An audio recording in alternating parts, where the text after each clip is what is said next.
What's up, people? I'm Shaggy, the Opinionated Hippie, and this is part 37 of my reviewing and ranking the Grateful Dead's archival concert release series, Dave's Picks. We're on a release that came out in 2021, so we're 2.5 years from catching up. This is a complete short show from April 15th, tax day here in the States, 1978, along with some bonus material from April 18th, 1978. And this is the first release where all the way up through the middle of the second set, I kept asking myself, why was this released? Like, what is it about this show that was like, we need to put this out? Ultimately, that moment comes. I think in the second set, there's a moment that I'm like, okay, this kind of needs to be heard.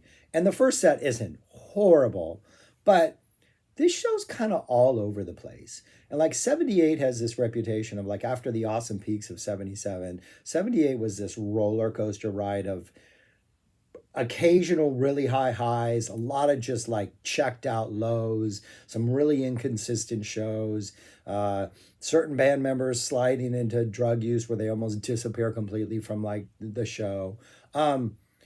And we get a little bit of all of that in this show, which makes it such a puzzling release. But ultimately, it's almost like at times a car wreck, or a train wreck where you get the driving down the road and you're it's a horrible thing, but you're still interested in checking it out and you're straining, craning, draining, fraining your neck to see it. So yeah, man, I don't know.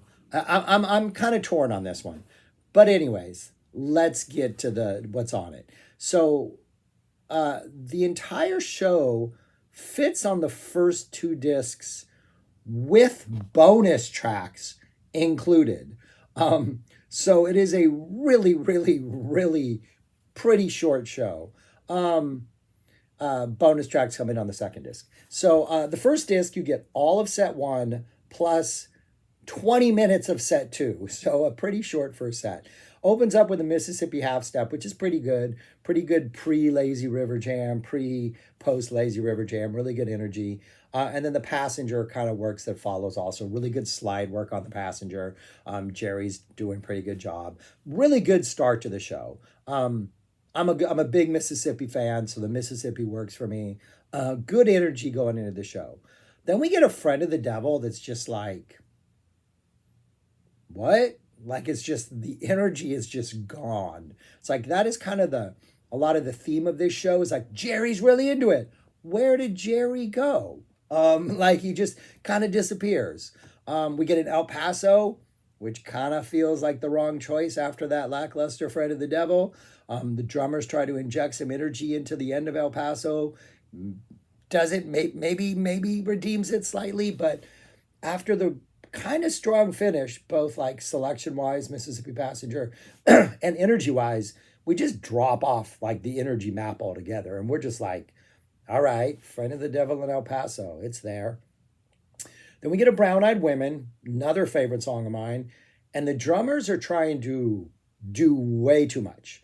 And it seems to throw Jerry off. And Jerry seems to be like either singing every line early or every line late or every line. It just, something is off about this Brown Eyed Women. It's a lot of energy being put forth, but it's not clicking. And the band's, whatever the drummers are bringing, it doesn't feel like the rest of the band is like vibing with. And it makes for a really kind of disjointed experience. Then we get a Let It Grow. And the Let It Grow, like from the beginning, just feels a little off. Like the runway before we take off into the actual morning comes, or what morning comes, that's the first line, right? Morning comes, she follows the path on the river shore.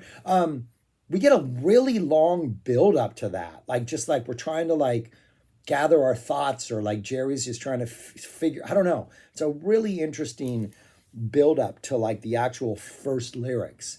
And then once we take off and the song has some pretty good energy, In the very beginning of that like main jam or the hefty jam, Jerry's playing what sounds like I mean, he's not playing a banjo, but like the licks he's playing have a very banjo type style to it, and he gives it a different vibe. And then once we get into like the actual meat of the solo, it doesn't seem like Jerry knows that we're in a Let It Grow, and it just seems like he's just going places that Let It Grow never goes, and sometimes that's great.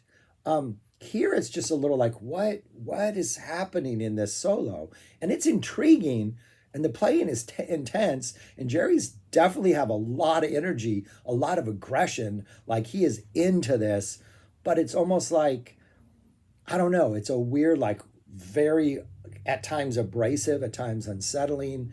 Ultimately, I think kind of satisfying, and it has this weird energy that Let It Grows normally don't have. But it's just, I don't know. It just feels off, even though there's some really good jamming in here and really good guitar playing. It's just something is not clicking. Then we get a deal after a really unnecessarily long break between the Let It Grow and the deal. I listened to my tape of this. I didn't actually listen to the Dave's pick, only because sometimes I think I like to listen to the show because I think Dave's picks edits out a lot of the space between the songs to help the continuity. And there's a lot of space between Let It Grow and Deal that kind of ruins the energy of Deal. So by the time we get to Deal, it's like, oh, I almost maybe thought the set had ended and I just didn't hear Bob say we'll be right back because there just was a lot of silence. But then the deal is it's a pretty good deal. But the end of it, they are singing "Don't You Let That Deal Go Down." That ending goes on and on and on and on and on and on. Like half the song seems like it's them screaming "Don't you let that deal go down" at the end. And that's the first set. Like we're clocking in at just about an hour long, right? 25, 30, maybe a little short of an hour. It's a pretty short first set. Starts off strong. The Let It Grow undoubtedly is interesting, but a lot of it just sounds like the band is not on the same page. Get into the second set. Opens up with the Bertha Good Lovin'. Love Bertha, not a fan of Good Lovin'. Both of these kind of work. The energy's good. Bertha has really good energy. The Good Lovin', for what it is, has some good energy. So we're off to a good start in the second set. And then we have a Candyman afterwards, which just doesn't work. It's Jerry's back to like, just I'm here, I'm going to do the song. Weird song choice for a second set. And that's the end of the disc, of first disc, which is like there's nothing on here that other than like the train wreck aspect of Let It Grow and Brown Eyed Women and the strong start. There's nothing on here that's like screaming to be released. We get on to disc two, opens up with a sunrise. It's a sunrise. Jerry's guitar, he's in this. It's nice and like he's hitting these notes hard. He's focused. Good energy there. And then we drop into a playing in the band. And the playing in the band, super, super, super, super, super, super high energy. We get into the jam. Phil kind of starts leading us off for a while. And then we just slowly build in intensity. And we reach this first really, really satisfying kind of chaotic, hectic peak. And then that kind of dips down and we rebuild back up to like another peak. And at this point, I'm like, okay, this is why they released this, because this is a really good playing in the band. And it has these series of like peaks, and then we kind of bring it down and go back up to another peak, and we bring it down and kind of bring it up to another peak. But each of the peaks isn't really necessarily isn't getting faster or louder. They're all just getting darker. And like the first run before we reach that first peak, Jerry's kind of in normal, just playing in the band mode. Then when we dip down before we reach that second peak, Jerry's just going dark and evil. And like my personal experience at Dead shows is there were times when like substances were used, right? And so your mind is being sort of altered or influenced, or the experience is enhanced by certain things floating around. And there were certain times in certain shows when, like, especially in playing in the bands, sometimes at Estimated Profits, sometimes in like Space, other ones. I saw the Dead mostly in like from 85 to 93. There were times when like I felt like nobody was on my side. Like Jerry was not there to comfort me. Jerry was not there to make me feel good. Jerry was there to like literally test my fears and like make me anxious. And there was nothing comforting about what he was playing. That's the approach he's taken in the playing in the band. It is just like, it is like psych, intensity, darkness, exploration of your darkest impulses. And it just has a really, really unsettling feeling. And then at the very end, after that third peak, we kind of just like, we simmer down and things get like a little calmer. But it almost feels like as the song goes on and the intensity increases, the intensity is actually, it's like Dante's levels of hell. It's like we're going further down. And yes, the lower levels, 7 and 8, 9, might not be as chaotic and crazy, and there might not be people screaming, but it's a terror that's way darker than the things up there just because you're further down. That's the way this like feels to me. Really, really good playing in the band. Then we go into a drums. And then we come out of that, we go into a Not Fade Away, and the drums is super, super chill. Really laid back drums. We go into a Not Fade Away, and the Not Fade Away just feels like half the song, Jerry seems like he just doesn't care. It's like he's not even there. We get like the first verse, chorus, and then nothing happens. And we're just kind of waiting around for something to happen. Like Jerry's doing nothing. Then we get the second verse chorus. And then as soon as that finished, all of a sudden Jerry's like pedal to the metal going like crazy. And that kind of peaks. And then at some point we get like nothing again. And then Jerry starts this whole other different idea that's kind of a callback to the darkness of playing in the band, but it doesn't really work. So things just kind of simmer down and get like quiet again and get kind of, Jerry's going and he's jamming, but we've abandoned the Not Fade Away energy. We're just like, Jerry's just like playing like it's an estimated or a plan or something. It's definitely not that what we expect from a Not Fade Away. And then we get to a point where it sounds like Stella Blues coming in, or maybe it's even a China Dolls coming in. And like, you can feel that we're abandoning the Not Fade Away and going into something else. And all of a sudden, Jerry plays that first note. He plays that dun, dun, dun, dun, dun, dun, and then we go right into Morning Dew. But when he hits that first note and it just kind of hangs there, like, yeah. And like, the hope is we're going to get this anthemic Morning Dew. Like, we're switching gears. He's dropping this note. He's letting it hang, and we're going to take off. Drops the note. We get an incredibly understated, incredibly sort of a Morning Dew where you're waking up on that morning and, you know, the nuclear holocaust has happened and you're sad. And you're just like, oh, resigned to this is my life. That's the energy of this Morning Dew. Then we hit that middle solo section. And again, Jerry's like, we're going to go crazy. Now we're going anthemic. And it's really this high peak. Then we go back into the lyrics. And that closing solo does everything a closing solo is supposed to do, right? Starts off really kind of quiet and spacey and then builds to a nice intensity. We reach what you feel like is the first peak when they're going to do the guess it doesn't matter. But then Jerry kind of lets it go another round. So there is a little bit of like, oh yeah, we went a little farther at the end. But ultimately, it's just like a really satisfying Morning Dew. I don't think it's anything you must hear. But, and then that goes into an around and around, which is a really fun around and around. They bring it really down. They get fun. It's some good energy. And then a One More Saturday Night for the encore. And that's the show. And other than the incredible playing in the band, which is pretty close to a must hear, everything else in the show is just like this roller coaster ride of, oh, Jerry's great. Jerry's gone. What's going on here? It's like, we're so all over the map. It's just, it's a little exhausting. And I don't even know what to make of it. Then we get bonus material. Bonus material at the end of disc 2.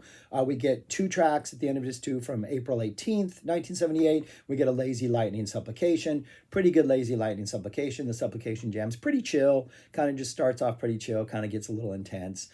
A solid supplication jam. I got my hair cut. My kindergarten class cuts my hair. Every year we raise money for the San Antonio Food Bank. And we're at that point where like it's just a really combing back really bad. It won't lay down. It sucks. Anyways, then disc 3, the entirety of disc 3 is bonus material from the April 18th show. And it starts off with one of those SUGAREES. A monster SUGAREE. A SUGAREE that sounds like a May 77 SUGAREE. They're bringing it for the Sugaree. And it's got that first solo, which is just bigger and louder and crazier and epicer than anything. The second solo doesn't quite reach the heights of the first solo, but it's still immensely satisfying. The third solo has that sliding up and down, those notes that they kind of just play with, that just kind of define this era. An epic 15-minute, this is why you go to Dead shows, Sugaree. And I think that was the second show of the second song of the night at that show. What a great to be alive at that point. I was alive. My mom wouldn't let me go to shows because I was only 6. But yeah. Then we get a Tennessee Jed. I got hiccups, which always does what Tennessee Jed does. Great Tennessee Jed.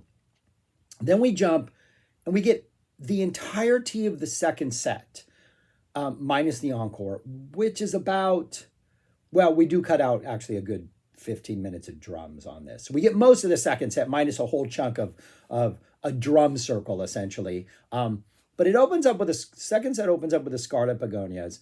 Really, really, really nice energy in that first solo, that like song solo. Jerry's got a nice tone. He's kind of going out there. The energy is really good.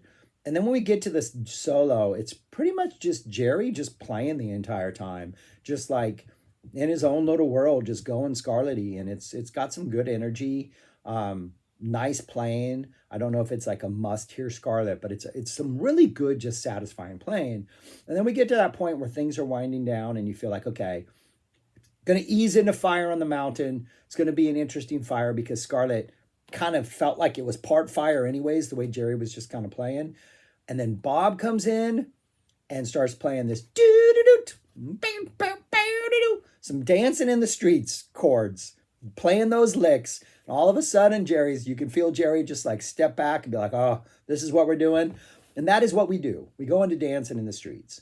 The drummers all of a sudden start playing that drum rhythm. We get into dancing in the streets. And Jerry just sounds checked out, man. He just doesn't sound like he cares.